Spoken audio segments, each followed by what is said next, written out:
It's a story about a rabbi from Europe who was named Rabbi Trupp. And he was a great, great rabbi. He was very intelligent. He was very articulate, very caring, loving.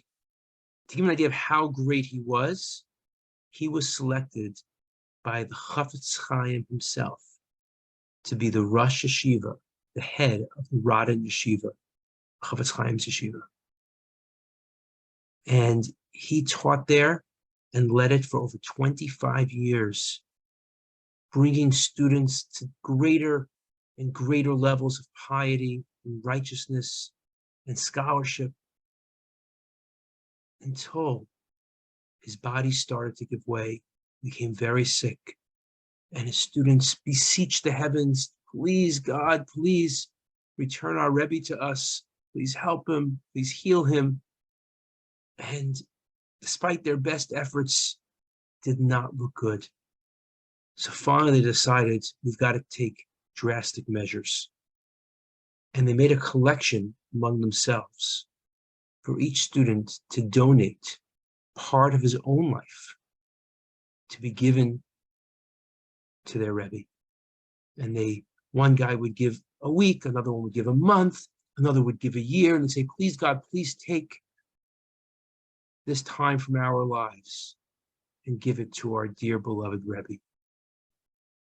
And after collecting from a number of students, they decided to approach the Chafetz Chaim himself to tell him about the plan and to ask what he would like to contribute to this very precious Rebbe. The Chafetz Chaim was, of course, very impressed with the students and their love and their devotion, but he was torn and agitated about how much time he should contribute. And he was thinking about it, deliberating, and finally, after introspection, he said, you know what? Considering how great this rabbi is, and how much of an impact he has made on the world, and how much of a loss it would be for us to lose him, I have decided that I am going to contribute 1 minute to help this incredible rabbi. The students were in shock. They didn't say anything, but they walked out of the room, and then they said, 1 minute? That's it? The Chafetz Chaim was the most giving person they knew. And there's no one that understood how great Rabbi Trupp was than the Chafetz Chaim himself. How could he only donate 1 minute? And then it dawned on them. Perhaps he was now sharing with them an even more valuable lesson. The lesson of how powerful and how precious time really is.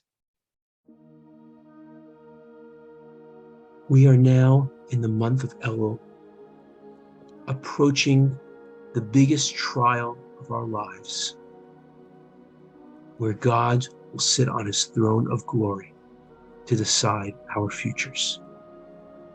Imagine if you were approaching a regular court case that had the death penalty on the line, or your fortune and all your wealth was at stake.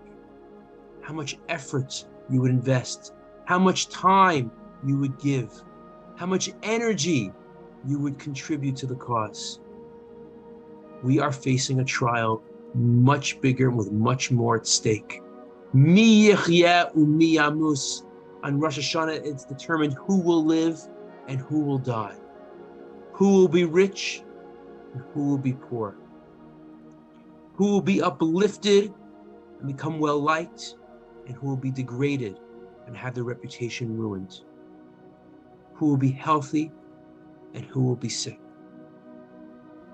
All of these things and much more will be determined on Rosh Hoshanah. We have just a few weeks to go. So instead of just counting the time, let's try to make the time count. I want to give a blessing to all of us that we make the most of every week, of every day, of every minute, of every second. to truly prepare ourselves so that as a result of the verdict this year, we will have the best year that we've had yet of our entire lives. Thank you all so much. Looking forward to seeing you next week.